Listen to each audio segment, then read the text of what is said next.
اور ایک پجاری کو بھیج رکھا کہ اقلیمہ کو یہاں لائے۔ یافان نے کہا تم دونوں میری ایک نصیحت پلے باندھ کر رکھنا، یوناف انتہائی خوفناک قوتوں کا مالک ہے، ہو سکتا ہے وہ اس سحری طریقے سے ہمارے ہاتھ نہ آئے۔ اگر وہ یہاں آ بھی گیا تو اس پر دیکھ بھال کر اور سوچ سمجھ کر ہاتھ ڈالنا، ایسا نہ ہو کہ اسے اذیت اور کرب میں مبتلا کرتے کرتے ہم خود کسی کرب اور اذیت کا شکار ہو جائے۔ برنمرود نے کہا آپ بے فکر رہے، اگر ہمارا یہ طریقہ اس کے خلاف کامیاب نہ رہا یا وہ ہماری گرفت میں آتے آتے نکل بھاگا تو پھر ہم آپ کا طریقہ آزمائیں گے اور اس کے پیچھے وہ گناہ آلود اور خونخوار بدرو لگا دیں گے جو اس سے سارے حساب لے لے گی۔ ویسے مجھے امید ہے کہ اس سحری طریقے سے ہم یوناف پر قابو پا لیں گے اور اپنی خواہش اور مرضی کے مطابق اس پر ضربے لگا سکیں گے۔ میں ایک بار بابل میں جب کہ میں ابھی جوان ہی تھا ایک لڑکی پر اس عمل کو آزما چکا ہوں۔ وہ لڑکی بے حد خوبصورت تھی اور مجھے پسند آ گئی تھی اور اس پر میرا یہ عمل کامیاب رہا تھا۔ اور اس کے علاوہ دوسری بار برنمرود کہتے کہتے خاموش ہو گیا کیونکہ کمرے میں ایک لڑکی داخل ہوئی تھی۔ وہ ابھی نو عمر تھی، اس کا رخ گلگو لبو میگو جسم سرخ مونگے اور کندن کا سا تھا اور اس کا بلا خیز شباب تہ بتہ برف کے اندر دبی ایک سرمستی اور آتشنا کی لگ رہا تھا۔ یافان کی نئی بیٹی عریشیا بھی گو حسنوں میں بے مثل تھی، لیکن وہ بھی اقلیمہ کے حسن اور اس کی خوبصورتی کے جذب کو دیکھتی رہ گئی۔ وہ بھی محسوس کر رہی تھی کہ اقلیمہ فکر و نظر جیسی شوق و حسین، لال و گوہر جیسی پور تجمل اور رنگین ہوتے شام و شہر کی طرح اپنے جسمانی ساختوں میں بھرپور و مرصع تھی۔ یمنا نے اسے مخاطب کرتے ہوئے کہا اقلیمہ تم دروازے پر ہی کیوں رک گئی؟ یہاں ہمارے سامنے آ کر بیٹھو، ہم نے تمہیں ایک نیک اور بامقصد کام کے لیے یہاں بلایا ہے، ڈرو نہیں، میں یہاں موجود ہوں، یہاں کوئی تمہیں نقصان نہیں پہنچا سکتا۔ اقلیمہ کی ہچکچاہٹ کچھ جاتی رہی اور حسن میں صدف اور گوہر نایاب جیسا فسوق خمارے رکھنے والی حسین لڑکی آہستہ آہستہ آگے بڑھی۔ اس کی چال ایسی تھی جیسے امڑ امڑ کر چلتی کسی بھرپور جوانی کی نس نس میں لذت تخلیق اور لپکتے شعلوں جیسی روشنی بھر دی گئی ہو۔ اقلیمہ جب نزدیک آئی اور اس کی نظر یافان کے ننگے چہرے پر پڑی جو محض ہڈیوں کا ایک ڈھانچہ تھا تو وہ کسی جنگلی آہو کی طرح بھٹک گئی اور چھلانگ مار کر ایک طرف کھڑی ہو گئی۔ وہ بیچاری سہمی اور ویران سی ہو کر رہ گئی تھی۔ تاہم یمنا نے اس کی ہمت بندھاتے ہوئے کہا ڈرو نہیں اقلیمہ، یہ ہمارے مہربان اور محسن یافان ہے اور ان کے ساتھ ان کی بیٹی عریشیا ہے، اس سے کوئی خطرہ اور خوف محسوس نہ کرو، یہاں ہمارے نزدیک آ کر بیٹھ جاؤ۔ اقلیمہ ڈری ڈری آگے بڑھی اور عریشیا کے قریب جا کر بیٹھ گئی۔ یمنا نے سب سے پہلے تفصیل سے وہ سارے واقعات اقلیمہ کو سنائے جن کے بنا پر یوناف نے یافان کی حالت ہڈیوں کے ڈھانچے کی سی کر دی تھی۔ پھر اصل و موضوع کی طرف آتے ہوئے اس نے پدرانہ شفقت اور نرمی سے کہا اقلیمہ تمہاری مدد سے ہم یوناف کو یہاں بلا کر اس سے اپنے اس بزرگ یافان کا انتقام لینا چاہتے ہیں۔ اقلیمہ نے لرزتے اور کانپتے ہوئے کہا یوناف کا ذکر ابھی ابھی آپ نے جس خوفناک انداز میں کیا ہے، میری وجہ سے وہ یہاں کیوں آئے گا؟ اس بار برنمرود نے انتہائی نرمی سے کہا اقلیمہ میری بیٹی، ڈرو نہیں، تم جانتی ہو تم لا انتہا اور بے مثل حد تک حسین اور پرکشش ہو۔ ہم ایک سحری عمل کے ذریعے اس کمرے میں بیٹھے تمہاری بھرپور جوانی، تمہارے حسن اور تمہارے جسم کے جذب کو یوناف کے ذہن پر وارد کر کے اسے یہاں آنے پر مجبور کر دیں گے، اور جب وہ یہاں آئے گا تو میں، یمنا اور یافان مل کر اس سے انتقام لے لیں گی۔ میرے خیال میں تم یقیناً اس معاملے میں ہم لوگوں سے تعاون کرو گی۔ اقلیمہ نے سکھ اور سکون کا لمبا سانس لیتے ہوئے کہا میں سمجھ رہی تھی کہ مجھے اس یوناف کے پاس جانا ہوگا اور اسے اپنی طرف مائل کر کے یہاں لانا ہوگا۔ اس خیال سے میں خوف زدہ ہو گئی تھی۔ اگر یوناف کو بلانے کے لیے میری مدد سے یہ سحری عمل اسی کمرے میں کرنا ہے تو میں تیار ہوں۔ برنمرود کے چہرے پر اقلیمہ کے اس جواب سے مسکراہٹ کھیل گئی۔ پھر اس نے ننار دیوتا کے بڑے پجاری یمنا کی طرف دیکھتے ہوئے کہا اے بزرگ یمنا، ذرا اپنے پجاریوں کو بلائے کہ وہ لکڑیاں، عود، عنبر، صندل لے کر آئے، یہاں آگ روشن کرے تاکہ میں اپنے سحری عمل کی ابتدا کر سکوں۔ یمنا نے قریب پڑا ہوا لکڑی کے دستے والا ایک ہتھوڑا اٹھایا اور اس نے اسے اپنی پشت کی طرف لٹکتے ایک برنجی تشت پر دے مارا۔ ایک گونجدار آواز بلند ہوئی جس کے جواب میں ایک پجاری اندر آیا۔ یمنا نے اسے مخاطب کرتے ہوئے کہا لکڑیاں، آگ روشن کرنے کا سامان، عود، عنبر، صندل یہاں لاؤ کہ ایک سحری عمل کی ابتدا کی جائے۔ پجاری واپس چلا گیا۔ تھوڑی دیر بعد وہ پھر لوٹا، اس کے ساتھ اس کا ایک اور ساتھی بھی تھا اور وہ دونوں لکڑیاں اور جلتی ہوئی ایک مشعل اور دوسرا سامان اٹھائے ہوئے تھے۔ برنمرود نے اٹھ کر ان سے مشعل لے لی اور دیوار میں اڑس دی۔ پھر ان سے کہا، یہ لکڑیاں اور دوسرا سامان کمرے کے سامنے والی دیوار کے ساتھ رکھ دو اور تم دونوں چلے جاؤ، آگ میں خود روشن کروں گا۔ پجاری لکڑیاں اور سامان وہاں رکھ کر چلے گئے۔ برنمرود نے اقلیمہ کی طرف دیکھتے ہوئے کہا، اقلیمہ تم اٹھو اور سامنے والی دیوار کے ساتھ جہاں لکڑیاں پڑی ہے وہاں دیوار کے ساتھ لگ کر کھڑی ہو جاؤ۔ اقلیمہ خاموشی سے اور دیوار کے ساتھ لگ کر جا کھڑی ہوئی۔ برنمرود نے اپنے لباس کے اندر سے ایک خنجر نکالا۔ پہلے اس نے اس خنجر پر کوئی سحر کیا، پھر حسین اقلیمہ کے جسم کے ارد گرد خنجر سے دیوار پر لکیر کھینچتے ہوئے برنمرود نے دیوار پر اقلیمہ کے سر سے پاؤں تک ایک شبیہ بنا دی۔ پھر اس نے اقلیمہ کو وہاں سے ہٹا دیا اور دیوار پر بنی اقلیمہ کی شبیہ کے نیچے آگ روشن کر دی، اور اس آگ کے اندر اس نے عود، عنبر، سندل کی لکڑی ڈال دی۔ کمرے کے اندر خوشبو اور مہک بھر گئی۔ پھر برنمرود نے اقلیمہ سے کہا، اقلیمہ اب تم اس آگ کے پاس آ کر بیٹھ جاؤ، اور جس عمل کی ہم ابتدا کرنے لگے ہیں یہ ہر روز اس وقت تک ہوتا رہے گا جب تک یوناف یہاں نہیں آ جاتا۔ اقلیمہ آگ کے پاس آ بیٹھی۔ یمنا، یافان اور عریشیہ حیرت و خاموشی سے برنمرود کی طرف دیکھ رہے تھے۔ کچھ دیر تک برنمرود اپنا عمل کرتا رہا اور اقلیمہ اس کے پاس خاموشی سے بیٹھی رہی۔ آگ کی وجہ سے اس کا چہرہ روشن اور زیادہ خوبصورت ہو گیا تھا۔ اسی لمحے آگ کے پاس برنمرود نے اپنا عمل ختم کرنے کے بعد اقلیمہ سے کہا، اقلیمہ میں اپنا ایک عمل ختم کر چکا ہوں، اب دوسرے عمل کی ابتدا کروں گا۔ اس دوسرے عمل کے ساتھ اب تمہارا کام بھی شروع ہوگا۔ اب تم کہو گی، میں اقلیمہ ہوں، میں ار شہر کے ننار دیوتا کی دیوداسی ہوں، یوناف میری طرف آؤ، میں تمہیں پکارتی ہوں۔ اقلیمہ نے کہا، میں اقلیمہ ہوں، میں ار شہر کے دیوتا ننار کی دیوداسی ہوں، یوناف میرے پاس آؤ، میری طرف آؤ، میں تمہیں پکارتی ہوں۔ برنمرود نے کہا، اقلیمہ یہی الفاظ دہراتی رہو اس وقت تک جب تک کہ اس کے آگے کے شعلے اوپر اٹھنا بند نہیں ہو جاتے۔ اقلیمہ لگاتار وہ الفاظ دہرانے لگی۔ برنمرود نے اپنے دوسرے عمل کی ابتدا کر دی تھی۔ اس عمل کے دوران وہ اپنے عمامے کے پلو سے بار بار ہوا دے کر آگ کے شعلوں کو ہوا دے کر بلند کر رہا تھا، دیوار پر بنی اقلیمہ کی شبیہ کی طرف پھینکتا تھا۔ یمنا، یافان اور عریشیہ اپنی جگہ پر خاموش بیٹھے تھے۔ رات کسی خوش الحان ارغن کی طرح ہر ایک کو کنیزان شبستان اور تجدید نوازش جیسا سکون بخشتی ہوئی گزر رہی تھی، اور برنمرود کا سحری عمل جاری تھا۔ اس کارگاہ شیشہ گرہ میں رات بے ساختہ و برجستہ اپنی آرزو خیز اداؤں کی کشش اور زلف مشکی کی عنایات پھیلاتی، تھکے ماندے راہبوں کو دل دریا کا سا سکون اور سینوں میں مست و مگن کر دینے والا سکون برپا کرتی ہوئی بھاگی چلی جا رہی تھی۔ منفس شہر میں بوڑھے سلاریف کے گھر میں سویا ہوا یوناف گہری نیند سے چونک کر اٹھ کھڑا ہوا۔ اس کے چہرے پر روز مکافات اور ایک عذافانہ اضطراب، اس کی آنکھوں میں کسی صحرا کی آشفتگی اور کسی جام تلجاب کی سی کڑواہٹ تھی۔ اسی لمحہ ابلیکا نے اس کی گردن پر لمس دیا۔ اے میرے حبیب، کیا ہوا؟ تم گہری نیند سے چونک کر اٹھ کیوں گئے ہو؟ کیا تم نے کوئی برا خواب دیکھ لیا ہے؟ یوناف نے کہا، ابلیکا، میں نے سوتے میں ایک عجیب سی کیفیت دیکھی ہے۔ ایک لڑکی میرے سامنے آتی ہے اور پکار پکار کر مجھے کہتی ہے، میں اقلیمہ ہوں، میں ار شہر کے ننار دیوتا کی دیوداسی ہوں، یوناف میری طرف آؤ، میں تمہیں پکارتی ہوں۔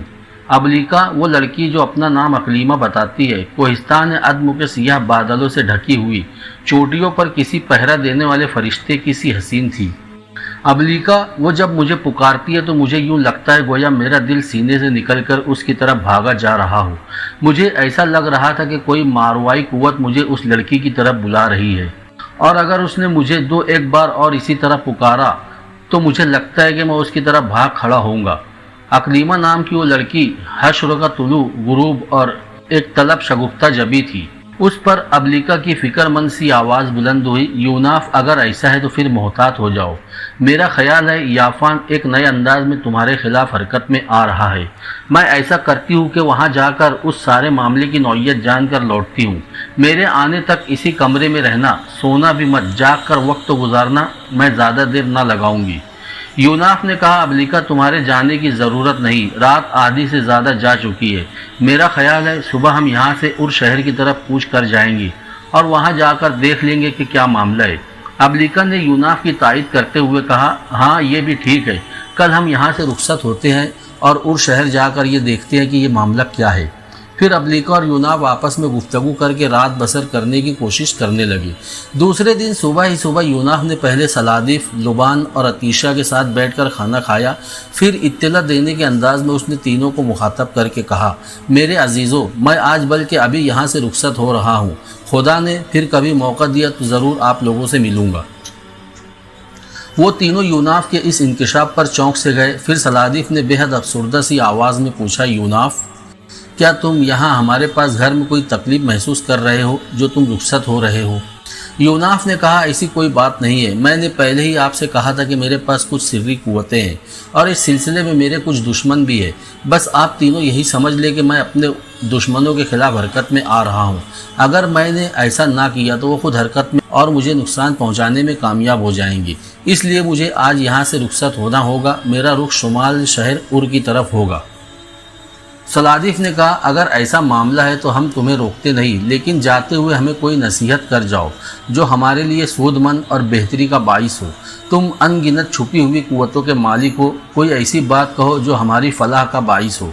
یوناف نے کہا، دیکھو، جس طرح یہاں قیام کے دوران میں تم لوگوں کو تبلیغ کرتا رہا ہوں کہ صرف ایک خدا کی پرستش کرنا، ابلیس کی پیروی سے بچنا، اور جب وہ تمہیں اکسائے تو اپنے رب سے معافی مانگو، وہ سننے اور جاننے والا ہے۔ اگر ایسا کرو گے تو وہ ازلی میثاق پورا ہوگا جو خدا اور بندوں کے درمیان ہے اور جسے عہد الست کہا گیا ہے۔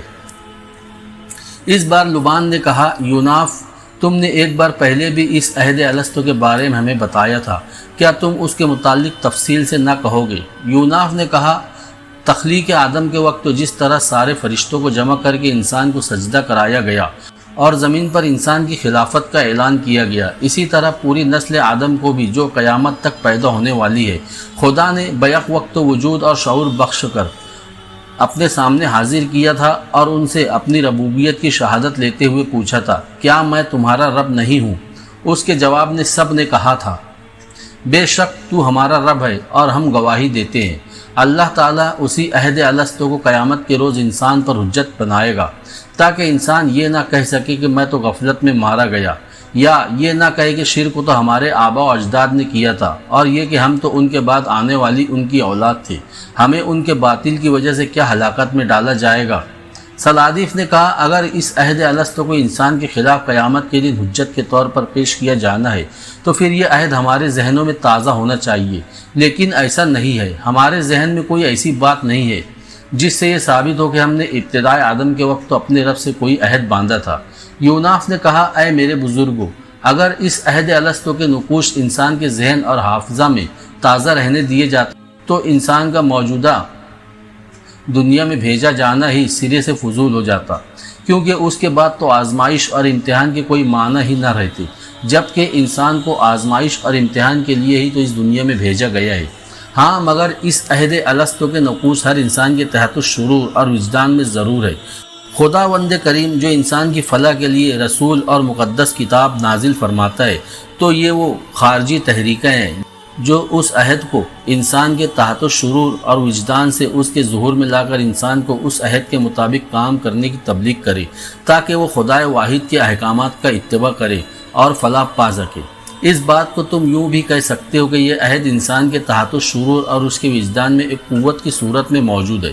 اس قوت کو فعل و عمل کی صورت میں تبدیل کرنے کے لیے کسی تحریک کی ضرورت ہے، اور خدا کے رسول اور اس کی کتاب کے علاوہ کوئی بہتر خارجی تحریک نہیں ہے۔ لبان نے کہا، ہم عہد کرتے ہیں کہ ہم عہد الست کے مطابق اللہ کے علاوہ کسی اور کو اپنا رب اور اپنا خداوند تسلیم نہ کریں گے، لیکن اے بھائی، تم جس طرف جا رہے ہو وہاں سے دوبارہ کب ہماری طرف لوٹو گے؟ یوناف نے کہا، لبان، تم جانو میری زندگی خانہ بدوشوں کی سی ہے، آج یہاں کل وہاں۔ ہاں، اگر حالات نے اجازت دی تو میں ضرور تمہاری طرف لوٹوں گا، لیکن اس کے لیے میں تمہارے ساتھ کوئی پکا وعدہ نہیں کرتا۔ اس کے ساتھ ہی یوناف اٹھ کھڑا ہوا۔ سلادف اور لبان سے اس نے باری باری مصافحہ کیا، عطیشہ کے سر پر پیار سے ہاتھ پھیرا اور پھر وہاں سے رخصت ہو گیا۔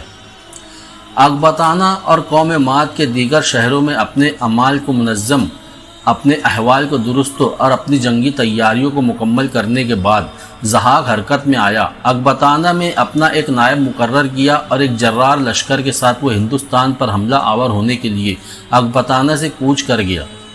ضحاک کی روانگی کے بعد عزازیل ایک روز انتہائی بزرگ صورت میں اصفہان کے شہر کے لوہار کے پاس آیا، جس کے دونوں بیٹوں کو ضحاک نے قتل کر کے ان کا مغز استعمال کر لیا تھا۔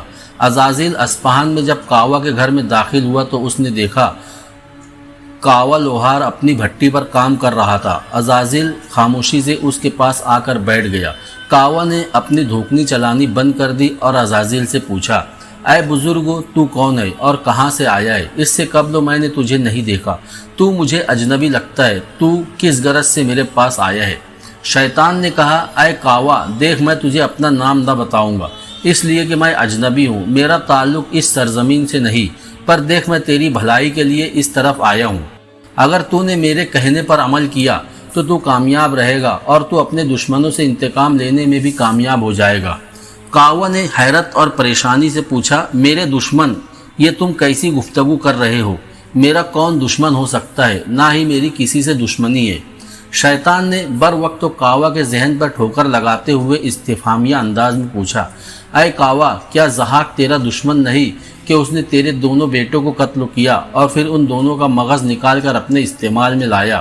اے کاوا، کیا ضحاک کی طرف سے اصفہان شہر کا حاکم تیرا دشمن نہیں ہے کہ اس نے تیرے دونوں بیٹوں کو پکڑا اور انتہائی سنگدلی کا مظاہرہ کرتے ہوئے ان دونوں کو ضحاک کی طرف بھیج دیا کہ وہ ان کو قتل کر دے؟ کیا تو اپنے ان دشمنوں سے انتقام نہ لے گا؟ کاوا نے اپنی بے بسی اور مجبوری کا اظہار کرتے ہوئے کہا، میں ایک غریب اور معمولی سا لوہار ہوں، میں کیسے اور کیوں کر ضحاک اور حاکم اصفہان سے ان کی ہولناکی اور دردناکی اور درندگی کا انتقام لے سکتا ہوں؟ عزازیل نے کہا، اگر تم ان دونوں سے انتقام لینا چاہو تو بآسانی لے سکتے ہو، اس کے لیے راستہ تمہیں میں بتا سکتا ہوں۔ کاوا نے چونک کر پوچھا، کیسا راستہ؟ شیطان نے کہا، کاوا، دیکھ، ضحاک اور اس کا اصفہان کا عامل دونوں ہی تیرے بیٹے کے قاتل ہے۔ ضحاک ان دونوں ہندوستان پر حملہ آور ہونے کے لیے گیا ہوا ہے، ایسا کرو کہ اس کی غیر موجودگی میں قوم ماد میں بغاوت کھڑی کر دو۔ کاوا نے غور سے شیطان کی طرف دیکھا، پھر طنزیہ انداز میں کہا، اے اجنبی، تو بزرگ و صورت ہے، پر کاش تیرا مشورہ، تیری نصیحت بھی تیری شخصیت جیسی ہوتی۔ کیا میں اس دھوکنی کے بل پر ضحاک کے خلاف علم بغاوت بلند کر دوں؟ شیطان نے اپنی آواز میں زور پیدا کرتے ہوئے کہا، اے کاوا، میں نے اپنی شخصیت سے بڑھ کر تجھے مشورہ دیا ہے۔ ہاں، تو اس دھوکنی کے بل بوتے پر ضحاک کے خلاف ایک کامیاب ترین بغاوت کھڑی کر سکتا ہے۔ دیکھ کاوا، فی الوقت تو قوم ماد کے اندر دو عوامل ایسے ہیں جو تیری اس بغاوت کو کامیاب بنا سکتے ہیں، ایک قوم ماد کا شہزادہ فریدوں اور دوسرے وہ لوگ جو ضحاک کے مظالم سے تنگ آ کر اس وقت تو کوہستان دماوند کی غاروں میں گزر بسر کر رہے ہیں۔ وہ لوگ وہاں فصلیں اگا کر اور ریور چرا کر گزارا کرتے ہیں، انہیں بس ضحاک کے خلاف صرف ایک رہنما اور تحریک کی ضرورت ہے، پھر یہ خود بخود ہی مسلح ہو کر ضحاک کے خلاف اٹھ کھڑے ہوں گے۔ کاوا نے چونک کر دلچسپی لیتے ہوئے پوچھا، اے اجنبی، مجھے کیسے خبر ہوتی کہ قوم ماد کا شہزادہ فریدو زندہ ہے اور یہ کہ کوہستان دماوند کے اندر ضحاک کے ستائے ہوئے لوگ جمع ہیں؟ شیطان نے اپنی سفید داڑھی پر ہاتھ پھیرتے ہوئے کہا، کیا اس عمر میں تم سے جھوٹ بولوں گا؟ دیکھ کاوا، اپنی اس دھوکنی کا علم بنا اور اٹھ کھڑا ہو۔ پہلے فریدوں سے مل، وہ ریش شہر میں زرگروں کے بازار میں رہتا ہے۔ زرگروں کے بازار میں ایک زرگر ہے، نام اس کا شینزار ہے۔ یہ شخص وہاں زرگری کی دکان کرتا ہے اور اس کی دکان کے پیچھے ہی اس کا گھر ہے جہاں فریدو رہتا ہے۔ شنیزار کے گھر میں ایک تہہ خانہ بھی ہے اور خطرے کی صورت میں وہ افریدو کو اسی تہہ خانے میں منتقل کر دیتا ہے۔ دیکھ کاوا، تو رے شہر میں افریدو سے مل، وہ ضحاک کے خلاف بغاوت کرنے میں فوراً تیرے ساتھ مل جائے گا۔ اس کے بعد تم دونوں مل کر کوہستان دماوند کی طرف جاؤ، وہاں ضحاک کے ستائے ہوئے لوگ بھی کسی رہنما کے منتظر ہے۔ وہ افریدوں اور تجھے اپنا نجات دہندہ سمجھیں گے اور تمہارے لیے ایک بہت بڑی قوت بن جائیں گے۔ اسی قوت کے سہارے تم اور افریدو ضحاک کو شکست دے کر قوم ماد کے لیے آزادی کے پیغامبر بن سکتے ہو۔ کاوا نے تحسین آمیز نگاہوں سے شیطان کی طرف دیکھتے ہوئے کہا، اے اجنبی، جو کچھ تو نے کہا ہے اگر یہ درست ہے تو یہ نہ صرف ایک حیرت انگیز انکشاف بلکہ تعجب میں ڈال دینے والی ایک خبر ہے۔